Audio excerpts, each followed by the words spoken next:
Hello, ladies and gentlemen, and this is once again, Gregory. And I just thought I'll take some time to share a few tips on relationships. Over the last, 35, 40 years of what I have learned about relationships, I would share those views with you on how do we, what is a relationship and how do we work towards relationships. So there are five things actually, basically what I want to share. The first thing is, number one is relationships are always interdependent. We are all interdependent upon each other. That's what humanity is all about. Now, interdependence does not mean I'm incomplete. Interdependence does not mean that somebody has to complete me and I have to complete somebody. No, that's not what I mean by interdependence. Interdependence means the ability to celebrate love together. It's a celebration of love in a relationship. Whatever relationship you are in. It could be a relationship of a spouse, parent and children, friends, siblings, any relationships. Relationships are always interdependent. We are called to celebrate love with one another. Interestingly, even the God of the Bible is a Trinity. So we are called to be together. You cannot be alone and celebrate love. You cannot celebrate your birthday by being alone. You cannot get married alone, isn't it? You need a partner to get married to. So the first thing about relationships is we are called to be interdependent, which means we are called to celebrate our love with somebody. And that somebody is called to celebrate their love with us. This is the first thing, interdependency. The second thing about relationship is you must learn to take ownership for your life. Okay? Now, I know some of you hearing this video might say, you don't know, Greg, this person this did to me, this person did that to me, that person did that to me, and I've got so much pain and I've got so much hurt of the past, of whatever happened. Maybe in your marital situation, maybe in your business, maybe in your friendship, maybe with your siblings, and but the first most important thing for you to recognize is you need to take ownership for your life. What do I mean by that? You need to take ownership for your healing. You need to take ownership for your well-being. Take that ownership. Be responsible for your healing. Whatever happened, if you look back to your past, I'm not saying whatever happened in your life was an ideal situation. No, it was not. It must have not been an ideal situation. Only you know what you would have gone through. But the second thing is, you must take ownership for your healing. You are responsible to heal yourself. Second thing, take ownership for your life.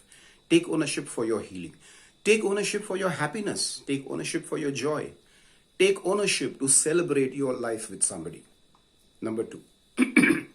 Excuse me. The third thing about relationships is, always look at relationships with a perception of love and compassion. Listen, we all go through a lot of crap in our lives. We have done so much to other people to hurt them. Other people would have done certain things to us to hurt us. But there is a power released when you look at people with the eyes of love and compassion. That's the third thing. Look at all your relationships. Think of whatever people have done to you. Don't look at what they have done to you. Look at the person and think for a moment.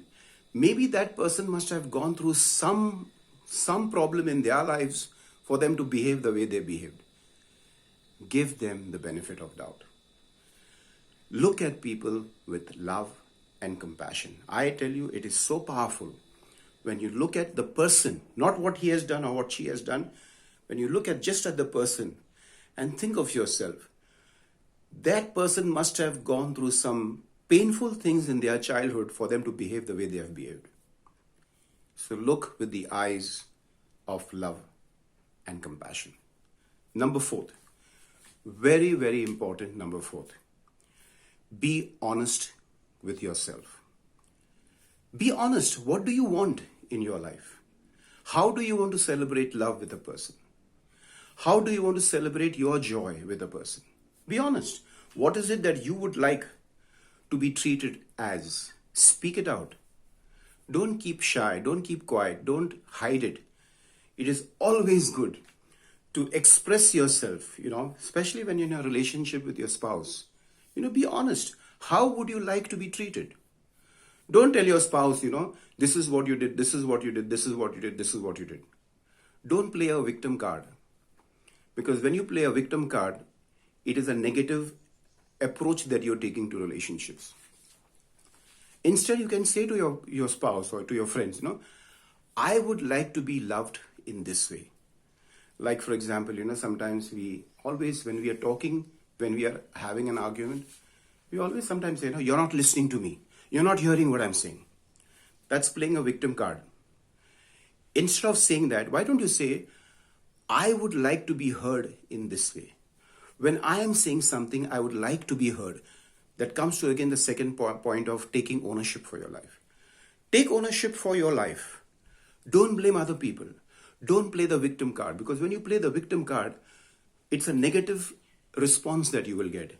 And you're making the other person feel like an idiot, because when you're saying to the other person, you don't listen to me, you're not listening to what I'm saying. Basically, what you're telling that person, you're dumb, which is not right. Instead, take ownership. Be honest with yourself and say, listen, I would like to be loved in this way. I would like to be cared for in this way. I would like to be heard what I'm saying. Taking ownership is very important. Be honest with yourself. Define clearly what is it that you are looking for in a relationship. Define how do you want to celebrate love? How do you want to celebrate intimacy? How do you want to celebrate your friendship? There is no harm in expressing and sharing what is it that you want and how do you want to celebrate love with your friends, with your parents, with your siblings, with your child, with your, anybody. Be clear, be honest. Don't hide your feelings.